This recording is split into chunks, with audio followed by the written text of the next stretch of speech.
इन्नल हम्दुलिल्लाह नहमदुहु व नस्तईनुहु व नस्तगफिरुहु व नु'मिनु बिही व नतवक्कलु अलैहि व नऊज़ु बिल्लाहि मिन शुरूरि अनफुसिना व मिन सय्यिआति अअमालिना मन यहदिहिल्लाहु फला मुज़िल्ल लहु व मन युज़लिल फला हादिय लहु व अशहदु अन ला इलाहा इल्लल्लाहु वहदहु ला शरीक लहु व अशहदु अन्न मुहम्मदन अब्दुहु व रसूलुहु अम्मा बअद फ़इन्न खैरल हदीस किताबुल्लाह व खैरल हदी हदी मुहम्मदिन सल्लल्लाहु अलैहि वसल्लम व शर्रल उमूरि मुहदसातुहा व कुल्ल मुहदसतिन बिदअह व कुल्ल बिदअतिन ज़लालह व फ़ी रिवायतिन व कुल्ल ज़लालतिन फ़िन्नार। फ़अऊज़ु बिल्लाहि मिनश शैतानिर रजीम बिस्मिल्लाहिर रहमानिर रहीम। अफ़ला यतदब्बरूनल क़ुरआन वलौ कान मिन इंदि गैरिल्लाहि लवजदू फ़ीहि इख्तिलाफ़न कसीरा व इज़ा जाअहुम अम्रुम मिनल अम्नि अविल खौफ़ि अज़ाअू बिहि वलौ रद्दूहु इलर रसूलि व इला उलिल अम्रि मिन्हुम लअलिमहु अल्लज़ीना यस्तंबितूनहु मिन्हुम वलौला फ़ज़्लुल्लाहि अलैकुम व रहमतुहु लत्तबअतुमुश शैतान इल्ला क़लीला। अल्लाहुम्मा अरिनल हक़्क़ हक़्क़न वरज़ुक़ना इत्तिबाअह व अरिनल बातिल बातिलन वरज़ुक़ना इज्तिनाबह। अल्लाहुम्मा अल्लिमना मा यनफ़अुना वन्फ़अना बिमा अल्लमतना वरज़ुक़ना इल्मा। रब्बि इश्रह ली सदरी व यस्सिर ली अमरी वहलुल उक़दतम मिन लिसानी यफ़क़हू क़ौली। उस अल्लाह के नाम से इब्तिदा जिसके नामों की कोई इंतहा ही नहीं। वलौ अन्ना मा फ़िल अर्ज़ि मिन शजरतिन अक़लाम वल बहरु यमुद्दुहु मिन बादिही सबअतु अबहुरिम मा नफ़िदत कलिमातुल्लाह। उस ज़ात अक़दस पर करोड़ों दरूद व सलाम हो जो तमाम जहानों के लिए रहमतुल लिल आलमीन बन के आए थे।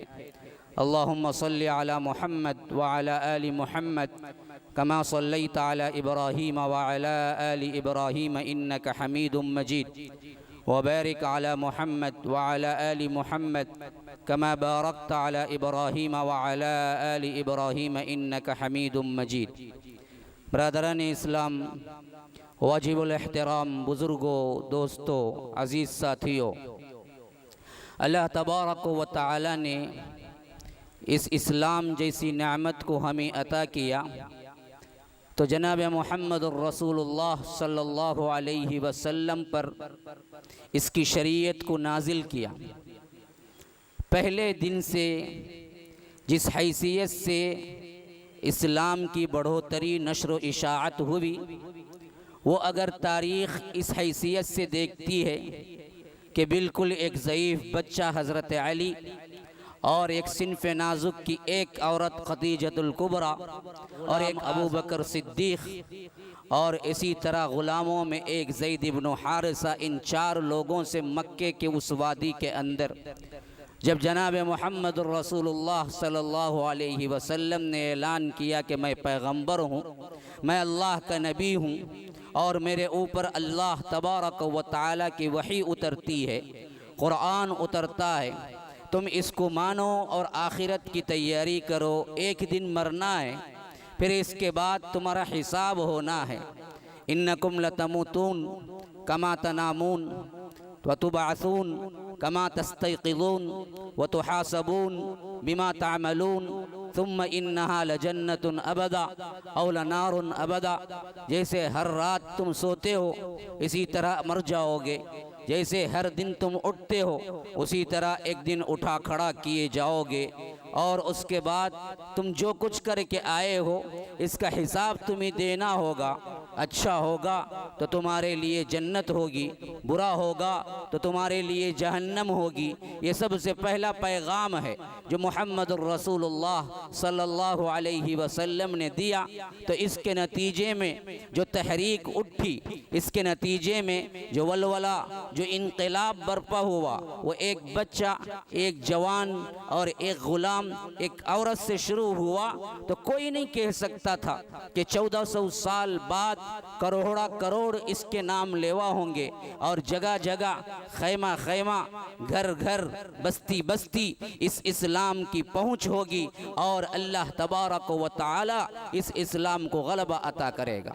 तो इस हैसियत से मक्की ज़िंदगी हमें ऐसे ही नज़र आती है जिसके अंदर हमेशा तारीख़ दान मुतहय्यर होकर रह जाता है, हैरान परेशान होकर रह जाता है कि 100, 200, 300, 500 की तादाद में आखिर ये क्या रेवोल्यूशन बर्पा कर लेंगे, क्या इनकलाब बर्पा कर लेंगे। लेकिन वही तारीख़ दान जब मदनी ज़िंदगी पे गुज़रता है तो देखता है कि 313 के मुकाबले में पहले ही जंग में 1000 पर दुगुना 313 कहाँ, 1000 कहाँ। तो पहले ही जंग में जो मारकतुल कुबरा अल बदर कहलात, पहले ही जंग में 313 के मुकाबले में 1000 फतह पाए थे और दूसरे जंग में भी यही हाल हुआ।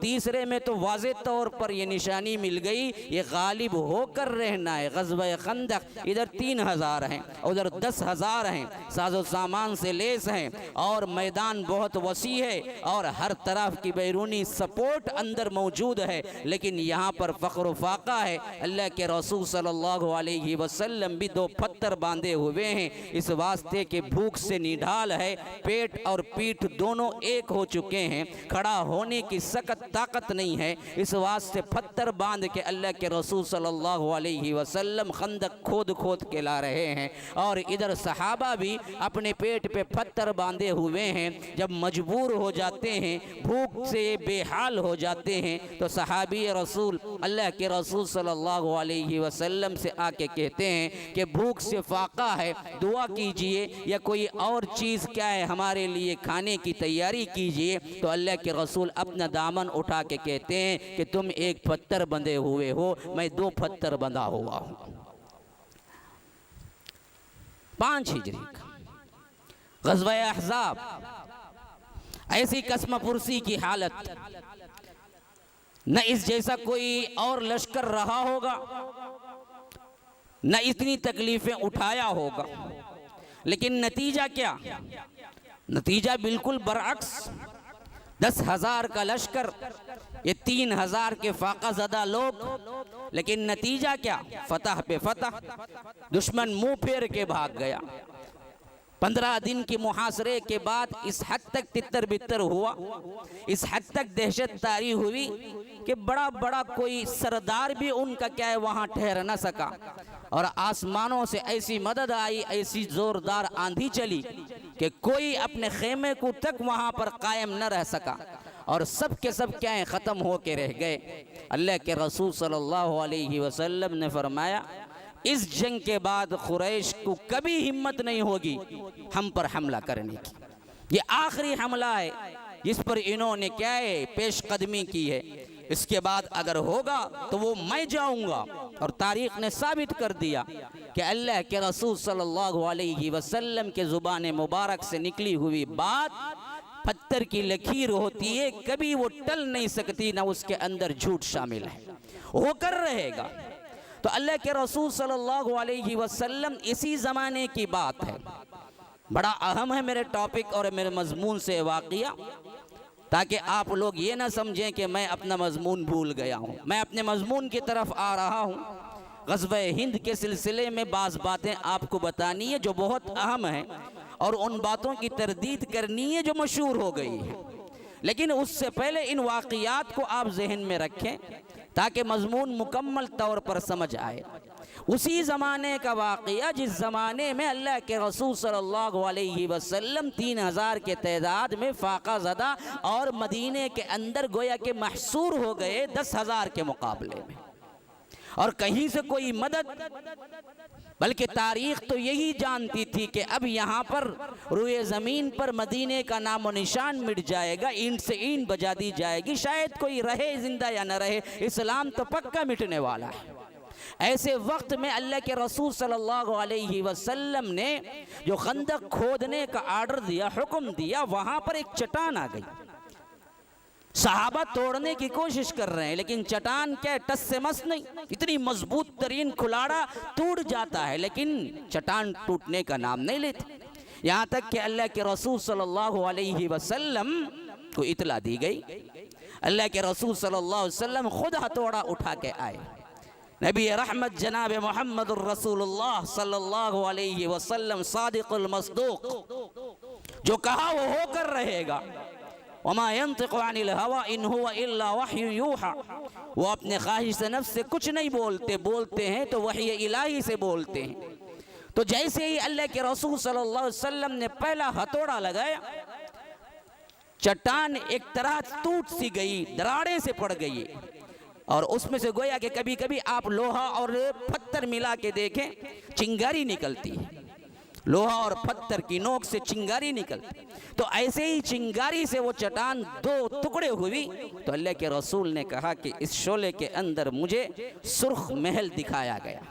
गोया कि इतला दे दी गई कि शाम और दिमश्क और ईरान और रोम, इसके जो महल्लात जो कैसर बनाए हैं, बड़े बड़े महल्लात, इसकी चाबियां मुझे दे दी गई हैं। कहाँ फ़ख्र फ़ाक़े का आलम, कहाँ फ़ख्र फ़ाक़े का आलम, कहाँ बाहर 10,000 का लश्कर सराउंडिंग किए हुए, कहाँ 3,000 का लश्कर जिनमें उम्मीदें क्या है कम होती नजर आ रही हैं। कहाँ ये खुशखबरी कि मुझे पहला तो कहा कि सुर्ख, फिर इसके बाद कहा कि सफ़ीद, फिर इसके बाद कह दिया कि कैसर की भी, गोया कि ईरान की बादशाहत मुझे मिल गई, रूम की बादशाहत मुझे मिल गई, और इसी तरह क्या है अरबों की बादशाहत मुझे मिल गई। कब कह रहे हैं, जबकि यहाँ कोई इम्कान ही नहीं है खुद 3,000 के डिफेंस का, लेकिन पेशन गोई देखिए, सभी कह दिया कि अल्लाह तबारक व तआला ने मुझे रूम, ईरान और अरब की तमाम महल्लात की चाबियां मुझे दे दी। मैं नहीं तो तुम पहुंचोगे, और वहां पर क्या है तुम्हारे कदम और तुम्हारे जरिए से इस्लाम पहुंचेगा। अल्लाह के रसूल सल्लल्लाहु अलैहि वसल्लम की वफात के 10 साल नहीं हुए, रूम, ईरान और कैसर के तमाम तर जितने हुकूमतें थी वो सब के सब मुसलमानों के अंडर में आ चुकी थी। इसका नाम है पेशन गोई, यानी उस बात की इतला दे देना जो आने वाले वक्त में हो रही हो। और इसका बड़ा बाब है, एक अलग ही क्या है, हदीस की किताबों में इसके लिए अलग से किताबें लिखी गई अल्लाह के रसूल सल्लल्लाहु अलैहि वसल्लम की पेशन गोइयों के तौर पर। और आज तक रसूल सल्लल्लाहु अलैहि वसल्लम ने जो कह दिया उसके खिलाफ न हुआ, और जो बता दिया वो होकर रहा, या बाज अभी होने वाले हैं, लेकिन इसमें कोई शक नहीं कि होकर रहना है। इस बाप के अंदर पेशन गोइयों के अंदर बहुत सी पेशन गोइयां अल्लाह के रसूल सल्लल्लाहु अलैहि वसल्लम ने मुख्तलिफ मकामात पर की। इसका 2 असबाब मुफस्सिरीन और मुहद्दिसीन बताते हैं। एक तो ये सबब कि मुसलमान उस वक्त जो कमज़ोर हो रहे थे, उनके लिए ताकत और उनके लिए हिम्मत और उनके लिए क्या है चाशनी ईमान उनके दिलों के अंदर भर देना था कि आज हम कमज़ोर हैं, लेकिन हरगिज़ न सोचना कि ये कमज़ोरी यहाँ तक के नापीद हो जाएंगे, हम बिल्कुल गुम हो जाएंगे, नहीं, बल्कि ये कमज़ोरी वक्ती है। इंशाअल्लाह हम बढ़ते रहेंगे, बढ़ते रहेंगे, इस्लाम का गलबा होता रहेगा, यहाँ तक कि क्या है ये इस्लाम खैमे खैमे तक, घर घर तक और झोपड़ी झोपड़ी तक पहुँच कर रहेगा। उस वक्त तक क़ियामत कायम होने वाली नहीं है। एक तो ये है। दूसरा सबसे बड़ा सबब ये है कि जनाब मोहम्मद रसूलुल्लाह सल्लल्लाहु अलैहि वसल्लम, अल्लाह के रसूल सल्लल्लाहु अलैहि वसल्लम का ये कहना कि फलां होगा फलां होगा, और ये कभी भी इसके अंदर कोई गलत चीज़ है नहीं, तो ये बताना मकसूद था कि मैं अल्लाह की तरफ से बिल्कुल सही रसूल हूँ, जो कहता हूँ मैं वही से कहता हूँ, और जो मैं कह देता हूँ वो होकर रहता है, मैं अपनी मनमानी हैसियत। तो रसूल की रिसालत पर सिदाकत और अमानत के साथ ईमान ले आने की दलील है कि क़ियामत तक जो कह दिया वो होकर रहेगा। तो गर्ज के मैं कह रहा था कि पेशन गोइयों के इस बाब में बहुत सी वो पेशन गोइयाँ हुई जो अल्लाह के रसूल सल्लल्लाहु अलैहि वसल्लम के ज़माने में भी पूरी हुई, सहाबा के ज़माने में भी पूरी हुई और उसके बाद के ज़माने में भी पूरी हुई। लेकिन बाज़ औक़ात हमेशा से ये हुआ कि बाज़ कम अक़ल बेइल्म जाहिल किस्म के लोग इन पेशन गोइयों को गलत तरतीबात या गलत अंदाज, गलत तारीबात और गलत ताबीरात देने लगे। मसलन मैं आपको बताता हूँ, देखिए दज्जाल का जिक्र बहुत आया है, पेशन गोई के तौर पर भी है, क़यामत की निशानी के तौर पर भी है। लेकिन जब पहले पहले फ्लाइट की ईजाद हुई और जिस तेज़ी से वो जा रही थी और दज्जाल की सवारी की हैसियत से ये बात हदीस में है कि उसकी सवारी बिजली की सी तेज़ी से जाएगी, हत्ता के बाद रिवायतों में है कि उसकी आँखों की इंतहा कहाँ, किसी के अगर मैदान में बिला किसी दीवार के खड़े हो जाए तो कितनी दूर वो देख सकता है, उसकी सवारी का एक कदम भी उतनी ही दूर पड़ेगा। वो ये कि इतनी तेज़ी से वो सफ़र करेगा और पूरी दुनिया का सफ़र 40 दिन में मुकम्मल कर लेगा। और वो 40 दिन 1 साल 2 महीने 15 दिन होते हैं, क्योंकि क्या है, पहला दिन तो 1 साल के बराबर होगा, यौम का सनतिन व यौम का जुमातिन। हाँ, इसी तरह क्या है, व यौम का शहरिन, तो पहला दिन 1 साल का, दूसरा दिन 1 महीने का, तीसरा दिन 1 जुमे का। वो साइरो अय्यामिही का अय्यामिकुम, बाकिया जो दिन थे 30 पर 7 वो नॉर्मल। तो आप मिला के देख लीजिए तकरीबन 2 महीने 15 दिन होते हैं। 1 साल 2 महीने 15 दिन का सफ़र होता है। 1 साल 2 महीने 15 दिन में वो सफ़र करे। अच्छा खैर, तो बाज़ों ने क्या किया कि अपनी जहालत और कम इल्मी से उस सवारी को दे दिया फ्लाइट का नाम। दज्जाल वगैरह कुछ आने वाला नहीं है, वो तो फ्लाइट है जिसके बारे में अल्लाह के रसूल ने कहा कि जहाँ तक आंख की क्या है इंतहा पहुँचती है उतनी तेज़ी से वो कदम रखता है। तो गोया कि वो क्या है, आने वाले ज़माने की फ़्लाइट कह दिया था। और दज्जाल के एक हाथ में क्या होगा, रिस्क होगा, एक हाथ में आग होगी। जो उसको मानेगा वो जन्नत में डालेगा या रिस्क देगा, जो नहीं मानेगा उसको तंग कर देगा या आग में डालेगा। उन्होंने कहा कि ये तो क्या है, क्रेडिट कार्ड सिस्टम है ये, जो आगे जाके और पुख्ता हो जाएगा। एक ही हाथ में, एक ही गवर्नमेंट के हाथ में तुम्हारा खाना पानी रिस्क तमाम होगा, तुम्हारे नंबरात उसके पास होंगे, तुम उसकी बात मानोगे तो तुम्हारा क्रेडिट कार्ड खुला हुआ होगा लेने के लिए, रिस्क वगैरह होगा। जैसे ही तुम उसकी बात नहीं मानोगे तुम्हारा नंबर ब्लॉक और तुम क्या है रोड पे आ जाओगे। यही कहा है दज्जाल वगैरह कुछ नहीं है। और सुनने वाला, अरे क्या जदीद ताबीरात है, क्या अकल है इसकी, देखो कैसे समझाता है। पुराने मुल्ला मौलवी तो सिर्फ रटाई बातें करते रहते हैं, ये सुनना है तो इनकी सुनो, देखो कितना अच्छा लगता है। तो लोगों ने इन पेशन गोइयों को हमेशा समझने में भी गलती की और ताबीरात भी गलत दिया और लोगों को गुमराह किया। ऐसे हालात जब भी पेश आते हैं, उलमाए हक का ये उसूल रहा है कि उसको वाज़े करके रख दें कि असल ताबीर वो नहीं है। दज्जाल एक बाकायदा तौर पर मखलूक है और वो बंधा हुआ है, वो आएगा। उस वक्त की टेक्नोलॉजी के एतबार से बढ़ोतरी दज्जाल नहीं है, ये बिल्कुल साबित शुदा हकीकत है। क्यों? अल्लाह के रसूल ने इस टेक्नोलॉजी के बारे में कुछ नहीं कहा। ऐसा मालूम होता है कि टेक्नोलॉजी का ये दौर ख़त्म होने के बाद ही दज्जाल आएगा। वल्लाहु आलम, वल्लाहु आलम। दावा ये नहीं है कि मैंने समझ लिया, ला हौला वला कुव्वता इल्ला बिल्लाह। लेकिन ऐसा क्यों कि कहीं कोई तोप का, कहीं कोई गोली का, कहीं कोई क्या है गन का जिक्र नहीं है, कहीं कोई क्या है कोई और बाम का, कोई और मिसाइल का जिक्र नहीं है। लड़ाई के वक्त जो जिक्र हमें मिलते हैं वो भी तलवार और घोड़े का ही जिक्र मिलता है।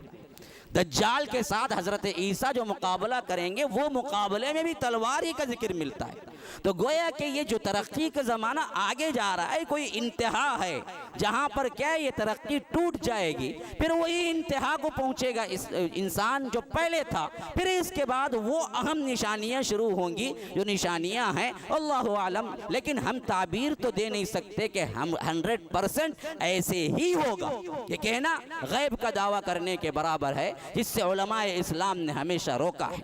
तो इसी कबील से, यानी पेशन गोइयों के कबील से हमें ग़ज़वे हिंद के पेशन गोइयाँ भी मिलती हैं।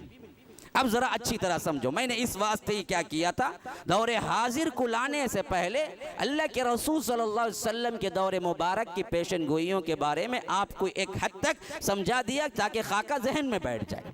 अब जहाँ तक पूरे अहादीस, पहले तो याद रख लीजिए, बुखारी में, मुस्लिम में, ख़ासकर मुत्तफ़क़ अलैह किताबों में ग़ज़वे हिंद की कोई हदीस नहीं है। ग़ज़वे हिंद की कोई हदीस नहीं है। दूसरे दर्जात की किताबों के अंदर ग़ज़वे हिंद की हदीसें आई हैं और कुल जमाशुदा अगर हम देखेंगे 5 अहादीस हैं। 5 अहादीस ग़ज़वे हिंद के सिलसिले में आई हैं, जिनमें मशहूर तरीन रावियान कराम जो हैं वो हज़रत अबू हुरैरा हैं और हज़रत सौबान हैं। मौला रसूलुल्लाह सल्लल्लाहु अलैहि वसल्लम ख़ास ग़ुलामों में से एक ग़ुलाम है सौबान, जो अल्लाह के रसूल सल्लल्लाहु अलैहि वसल्लम ने आज़ाद कर दिया था। उनसे एक रिवायत आई है। अब अबू हुरैरा से बकिया रिवायतें आई हैं, उबई इब्न काब से भी क्या एक तवील रिवायत आई है। अब इस सिलसिले में जो 5 आई हैं, पहले तो बुखारी और मुस्लिम में कोई हदीस नहीं आई है, दूसरे दर्जात की किताबों में हदीसें आई हैं और इन अहादीस में कुल तौर पर जमा किया जाए तो 5 अहादीस आई हैं। 5 अहादीस में 2 सहाबाए कराम मशहूर तरीन सहाबाए कराम से आई हैं, एक हज़रत अबू हुरैरा से आई हैं, एक हज़रत सौबान मौला रसूलुल्लाह सल्लल्लाहु अलैहि वसल्लम इनसे आई हैं। और इस सिलसिले में बकिया जो हैं ज़्यादातर में ज़ुअफ़ है। सनद के एतबार से कलाम है उलमाए मुहद्दिसीन का कि ये सही तर रिवायतें नहीं पहुँची हैं। हत्ता के सौबान की रिवायत के सिलसिले में भी कलाम है, लेकिन हमें आज के जो मुहद्दिस कबीर गुजरे हैं अल्लामा अलबानी रहमहुल्लाह, उन्होंने उसको सही कहा और बाज़ उलमा का तबका भी सही कहा है। तो पहली हदीस जो आई है वो हदीस है हज़रत सौबान की, जो कि नसाई के अंदर आई है, जिसको इमाम अलबानी रहमहुल्लाह ने भी सही कहा है और दूसरे बहुत से उलमा ने भी सही कहा है। वो दरअसल हदीस है इसाबतानी, 2 गुरोह ऐसे हैं मेरे, अहरज़हुमुल्लाहु मिनन्नार, कि मिन उम्मती अहरज़हुमुल्लाहु मिनन्नार, कि 2 गुरोह मेरी उम्मत के ऐसे हैं जिनको अल्लाह तबारक व तआला जहन्नम की आग से बचा लेगा। यानी वो क्या है, मग़फ़ूरुल लहुम, यानी वो हैं अल्लाह तबारक व तआला की तरफ से जन्नती लोग, जहन्नम से अल्लाह उनको आज़ाद कर देगा। एक यग़ज़ुल हिंद, फरमाया कि एक तो वो है जो हिंद पर हमला करेगा, एक तो वो है जो हिंद पे हमला करेगा, दूसरा कौन है जो ईसा इब्न मरियम के साथ मिलके हमला करेगा। इन 2 के सिलसिले में अल्लाह के रसूल सल्लल्लाहु अलैहि वसल्लम ने फरमाया कि ये मेरे उम्मत के जहन्नम से आज़ाद लोग होंगे जो इस हमले में शरीक होंगे, जो एक हिंद पर हमला करेगा और एक वो है जो कि ईसा इब्न मरियम के साथ मिलकर दज्जाल से क़िताल करेगा। इन दोनों को अल्लाह माफ़ कर दिया है। ये मौला रसूलुल्लाह सल्लल्लाहु अलैहि वसल्लम अन सौबान रज़ियल्लाहु अन्हु की रिवायत नसाई के अंदर, अबू हुरैरा की रिवायत जिनमें कलाम है, वो कहते हैं वअदनी खलीली, मेरे खलील ने, मेरे दोस्त ने, मेरे जिगरी दोस्त ने, कैसे अल्फाज हैं देखिए, मोहब्बत का आलम देखिए। अल्लाह के रसूल सल्लल्लाहु अलैहि वसल्लम सहाबा से कह रहे हैं कि खलीली, मेरे जिगरी दोस्त ने मुझसे वादा किया कि अल्लाह तबारक व तआला जो ग़ज़वे हिंद में शरीक होगा उसे जहन्नम से आज़ाद कर देगा। अगर मुझे मालूम हो जाए तो मैं अपना सामान सब का सब बेच दूं और उस ग़ज़वे में शामिल हो जाऊं और उसमें अगर मैं शहीद हो जाऊं खैरुश शुहदा कहलाऊं, शुहदा में सबसे बेहतरीन शहीद कहलाऊं। अगर मैं वापस आऊं तो माल गनीमत से नहीं बल्कि इससे ज़्यादा मुझे ये है कि मैं आज़ाद कहलाऊं, यानी जहन्नम से आज़ाद अबू हुरैरा, क्योंकि अल्लाह के रसूल ने मुझसे वादा किया है। दूसरी हदीस के अल्फाज हैं, अल्लाह के रसूल अगर मुझे ये मौका मिल जाए तो मैं जाऊंगा, मैं लड़ूंगा, मैं क्या है इस हैसियत से अपने आप को साबित करूंगा कि मैं जहन्नम से आज़ाद हूं और लोगों को बताऊंगा कि मैं अल्लाह के रसूल सल्लल्लाहु अलैहि वसल्लम का सहाबी हूं। यहाँ तक अल्फाज आए हैं कि अल्लाह के रसूल मुस्कुरा पड़े और कहा कि है हाथ, बहुत मुश्किल, बहुत मुश्किल, बहुत, यानी तुम्हारा जीना उतनी लंबी उम्र तक बहुत मुश्किल है और तुम्हारा मिलना ग़ज़वे हिंद में बहुत मुश्किल है, बहुत मुश्किल, बहुत मुश्किल, बहुत। ये दूसरे अल्फाज हैं। तो ये सब रिवायतें ऐसे ही क्या हज़रत अबू हुरैरा से तीसरी रिवायत भी आई है, यही माना कि अगर ये चीज़ मुझे मिल जाए तो मैं अपना सामान बेच दूं और इसमें शामिल हो जाऊं। एक हदीस में है कि इसमें शामिल हो जाऊं, अगर मैं वापस लौट गया तो मैं आज़ाद कहलाऊंगा जहन्नम के आग से, या नहीं वहीं शहीद हो गया तो खैरुश शुहदा कहलाऊंगा। दूसरी रिवायत में है कि मैं वापस आऊँगा, बताऊँगा और मैं अल्लाह के रसूल का सहाबी होने की हैसियत से उसमें शरीक होऊंगा। तो अल्लाह के रसूल का बहुत मुश्किल, बहुत मुश्किल, बहुत मुश्किल, ये रिवायतें एक के बाद दीगरें आई हैं। अभी इन तमाम रिवायतों में कलाम है। हजरत सौबान की रिवायत के बारे में फरमाया गया कि सही है, ये होगा।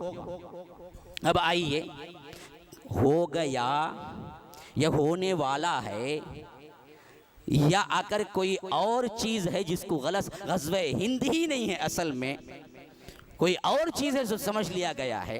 क्योंकि आज कश्मीर में जो कुछ हो रहा है, आर्टिकल 370 के हटाने के बाद जो एक जंग का सा माहौल हो गया है, और हम हिंदुस्तान में रहने वाले हैं और हमारे लिहाज से एक एक चीज़ नोट की जा रही है, और बास जाहिल किस्म के बेइल्म लोग इसको उठा के ग़ज़वे हिंद से तदबीक दे दिए, और ग़ज़वे हिंद से तदबीक देने की वजह से गैर मुस्लिमों और ख़ासकर जो भी हैं मुसलमानों को छोड़कर, या मुसलमानों में भी बास क्या है आज़ाद ख्याल लोग हैं, वो दरअसल इस्लाम पर ये धब्बा लगाने के लिए, तो सिर्फ जंग है जी, हमेशा जंग पे बात करता है, इसको तो भगा देना है, ये तो पाकिस्तान का नाम ले भाई, ये फुला है। और पाकिस्तान के अंदर बाज़ लोग जो कि क्या हैं, अपने आप को बड़े अल्लामतुद्दर या बड़े बड़े जिहादी तंजीमें कहते हैं, उनका ये कह देना कि भाई अब ग़ज़वे हिंद शुरू हो गया, निकल के आओ, पहले तौर पर क्या तैयारी करो, हम जब अगर शहीद हो जाएं तो हम क्या है खैरुश्शुहदा कहलाएंगे, अगर क्या है हम वापस भी आएंगे तो जहन्नम से आज़ाद कहलाएंगे।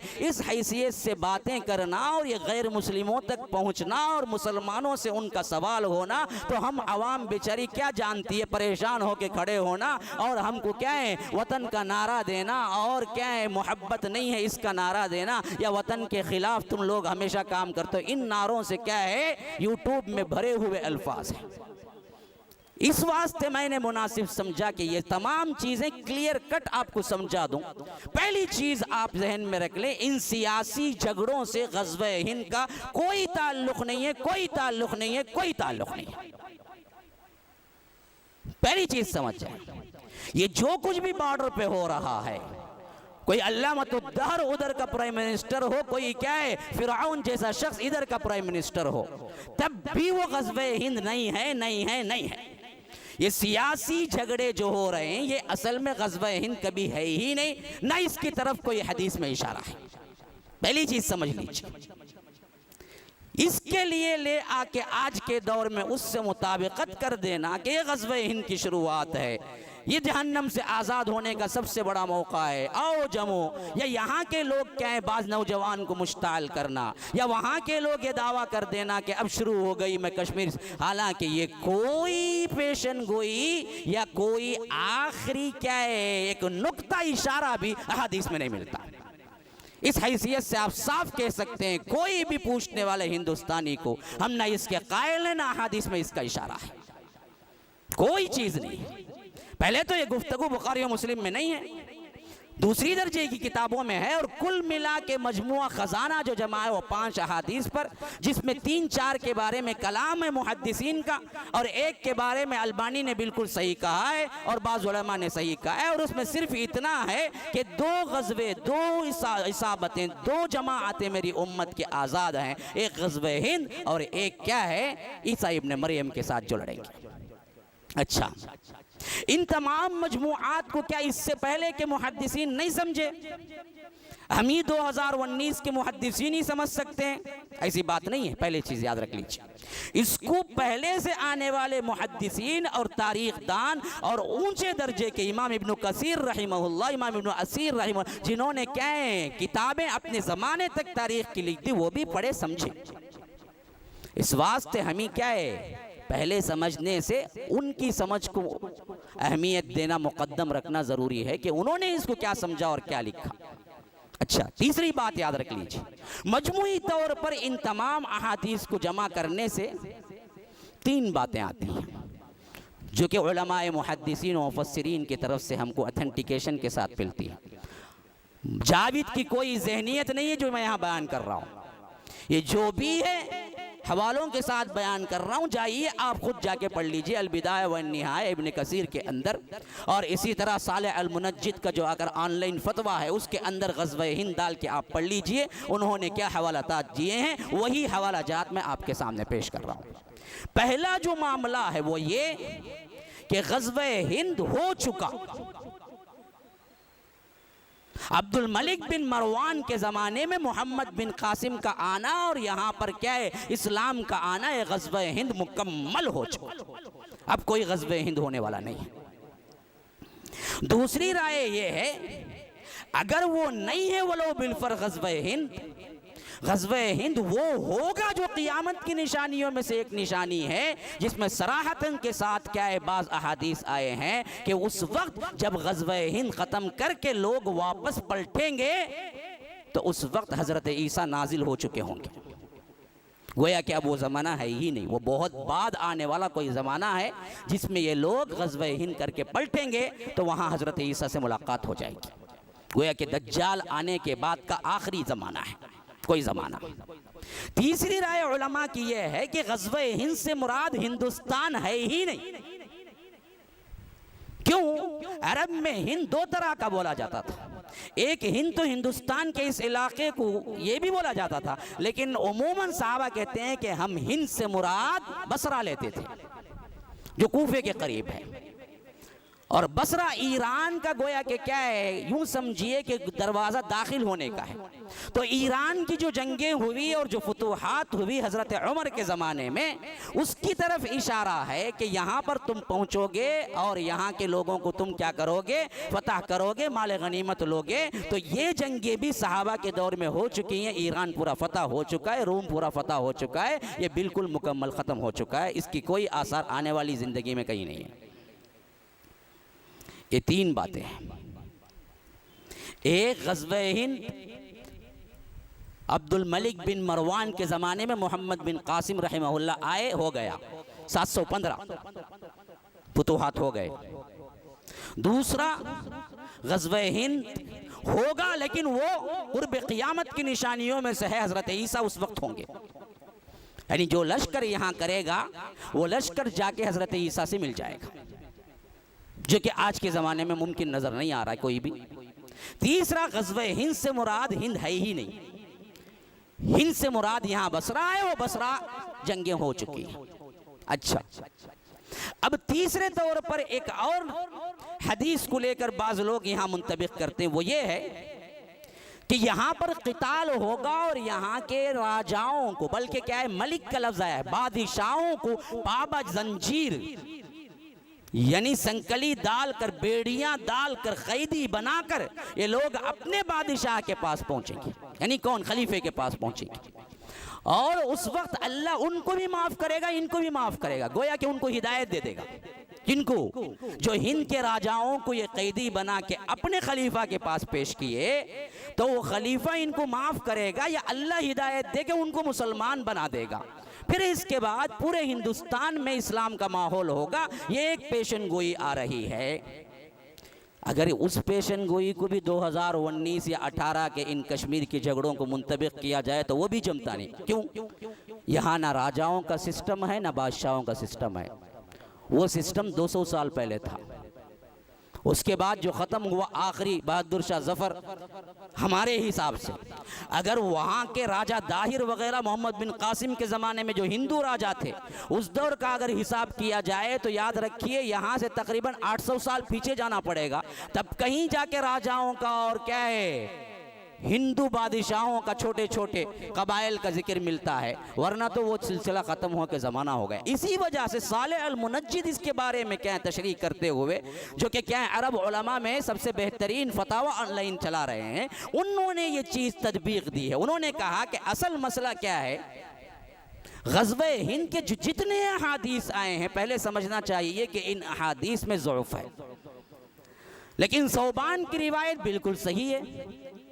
सौबान की रिवायत लेके अगर हम मान लें कि ग़ज़वे हिंद होगा यहाँ पर, तो इसके बारे में हमें मुफस्सिरीन और मुहद्दिसीन और ख़ासकर मुअर्रिख़ीन की तरफ पलटना पड़ेगा। और मुअर्रिख़ीन हमें ये लिखते हुए नज़र आते हैं।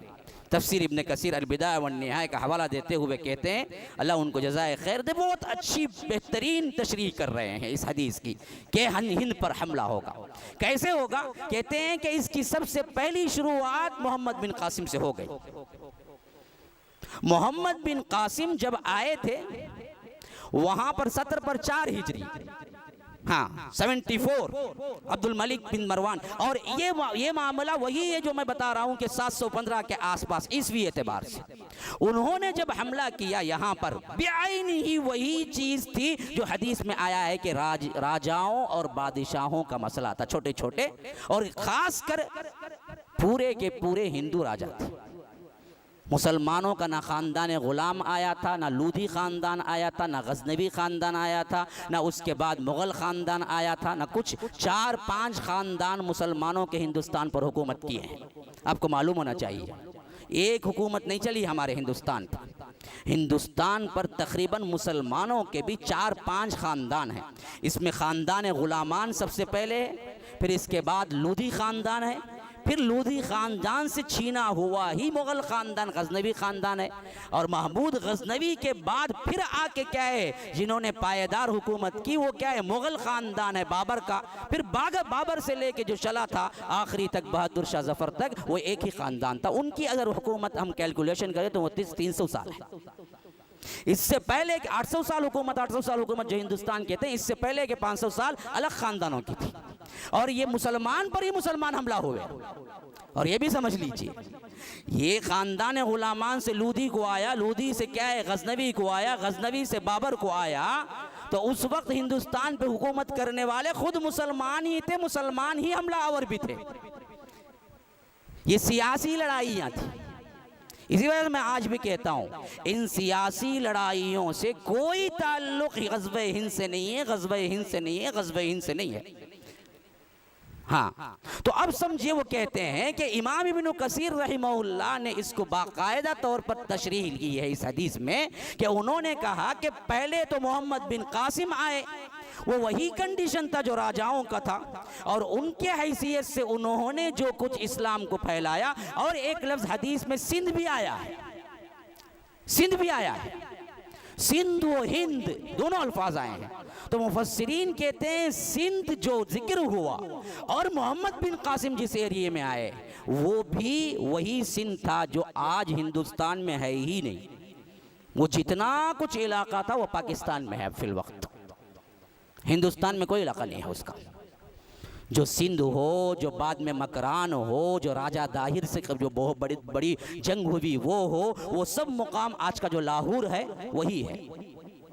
हिंदुस्तान के इस एरिए में ना कोई पेशन गोई फिट होती है, ना यहाँ आए कोई लोग। ये अल्लाह वाले लोग हैं, मासूम, खाने पीने से ताल्लुक़ रखते हैं, कबाब, मुतंजन, बिरयानी, अल्लाह अल्लाह खा के ज़िंदगी गुजार रहे हैं। यहाँ कोई आए ही नहीं, ना यहाँ कोई पेशन गोई है। ये पहले से क्या है, खामोश इलाका है। तारीख़ में कोई ज़्यादा बड़ा नाम नहीं आ रहा यहाँ का।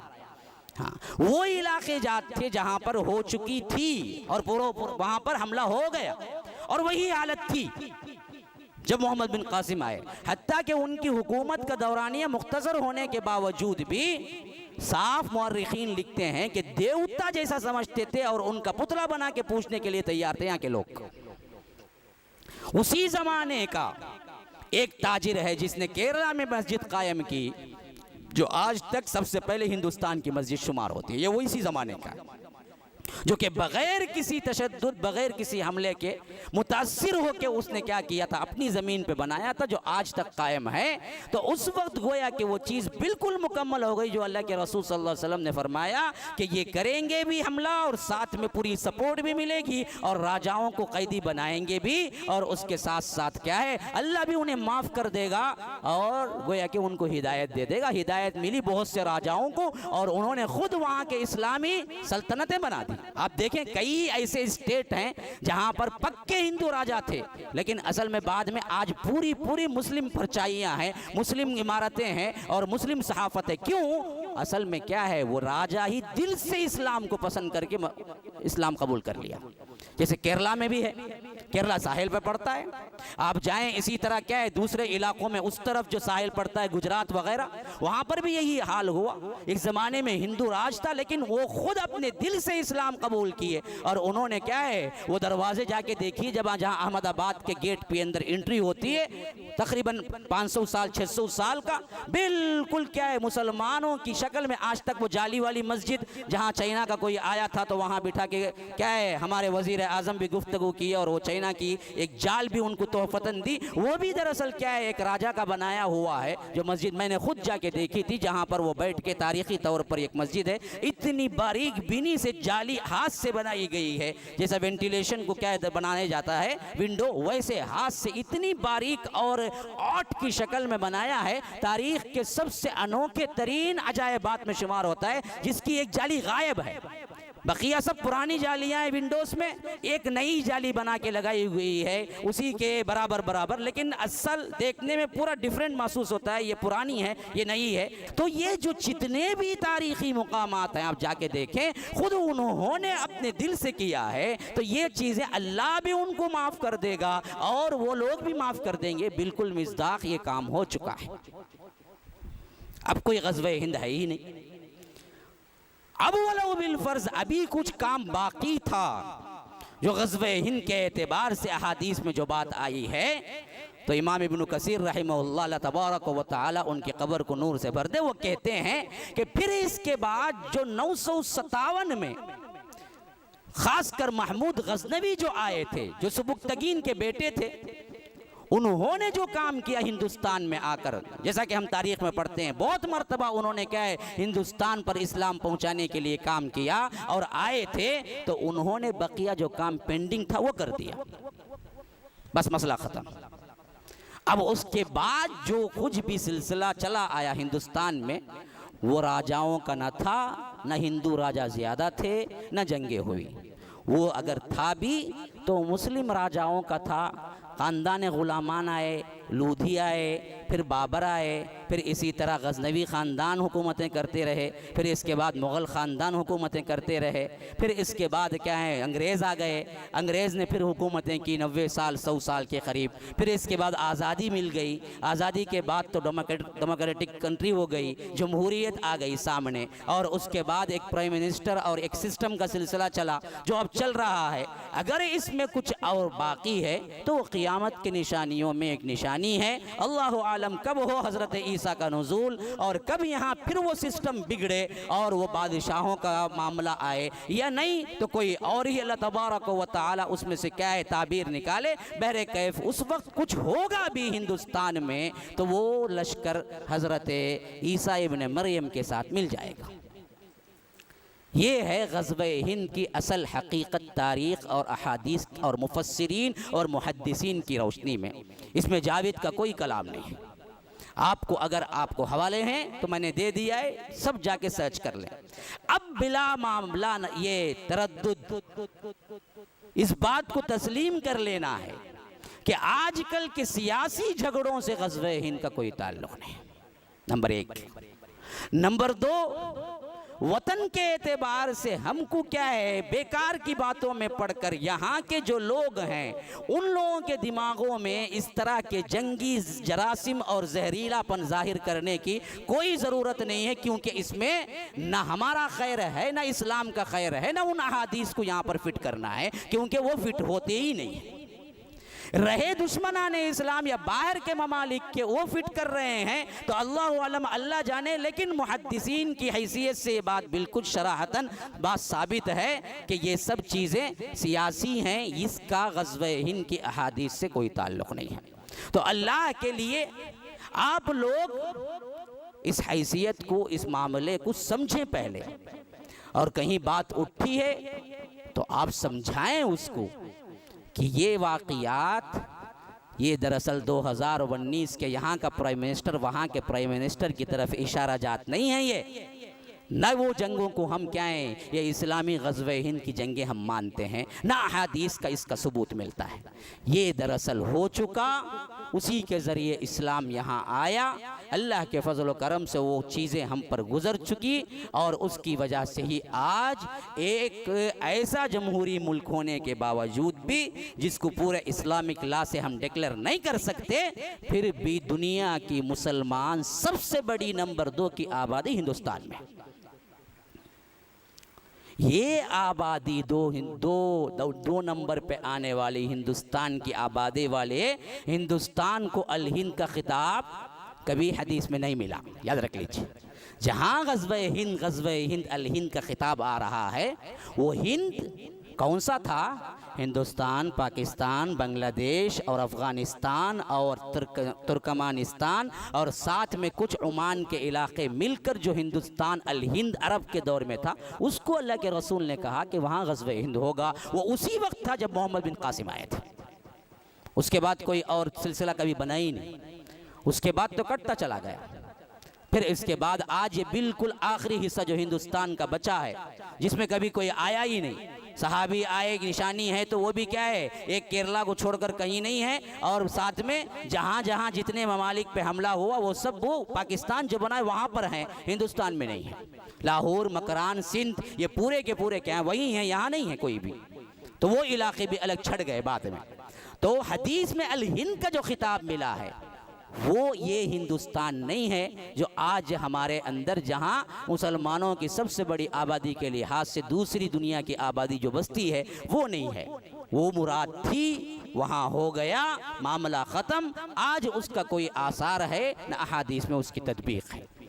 तो हम मुसलमानों को क्या करना चाहिए? इस दौर के जो खलफशार में जो मुब्तला हैं उनको निकाल के ये कहना कि हम तुम पर आएंगे या तुम पर हमला करेंगे या फुला होगा या जंग होगी, ये करेंगे वो करेंगे, नफ़रत डालने के बजाय हमको इनके साथ मोहब्बत का सलूक और हिंदुस्तान को दावती मैदान बना के क्या है आगे बढ़ना है, नफ़रत और जहरीलापन घोल के नहीं। और खामखा इन वाक़ियात की तदबीक को बाज़ उलमा ने या तो चशमपोशी से काम लिया है या मालूम रख के उन्होंने ट्विस्ट किया है, या बाज़ क्या है नौजवानों को भड़काने के लिए बाज़ तंजीमों ने क्या है ये गलगला उठा लिया है, शोर उठा लिया है, ग़ज़वे हिंद करीब आ रहा है, ग़ज़वे हिंद करीब आ रहा है। पता नहीं अब कश्मीर से ग़ज़वे हिंद, कहीं कश्मीर से ग़ज़वे हिंद कोई नमूदार होने वाला है नहीं। वो मसला ख़त्म, ये मसला ख़त्म। वो सब सियासी झगड़े हैं, आते जाते हैं, न इधर मुखलिस है न उधर मुखलिस है, न खुदा ही मिला न विसाले सनम, न इधर के रहे न उधर के रहे का मामला है। तो इसमें जाके क्या है खामखा हम बात करके, हम गुफ्तगू करके मुसलमानियत को और इस्लाम को बदनाम करना कहीं से भी सही नहीं है। अल्लाह तबारक व तआला हमें समझ की तौफीक अता फ़रमाए। अल्लाह तबारक व तआला हमें क्या है अल्लाह के रसूल सल्लल्लाहु अलैहि वसल्लम की पेशन गोइयों को भी सही तौर पर समझने की तौफीक अता फ़रमाए। अल्लाह तबारक व तआला हमें इस्लाम पर रखे, ईमान पर हमारा ख़ात्मा हो। जैसे यहाँ जमा फरमाया है वैसे ही इमामुल अंबिया सय्यिदुल मुरसलीन जनाब मुहम्मदुर रसूलुल्लाह सल्लल्लाहु अलैहि वसल्लम के साथ जन्नत में भी इकट्ठा फरमाए। हादा व बिल्लाहि तौफीक व सल्लल्लाहु वसल्लम अला नबिय्यिना मुहम्मद। अस्अलुल्लाह ली व लकुम व लिसाइरिल मुस्लिमीन मिन कुल्ली ज़ंबिन फस्तग़फिरुहु इन्नहु हुवल गफ़ूरुर रहीम।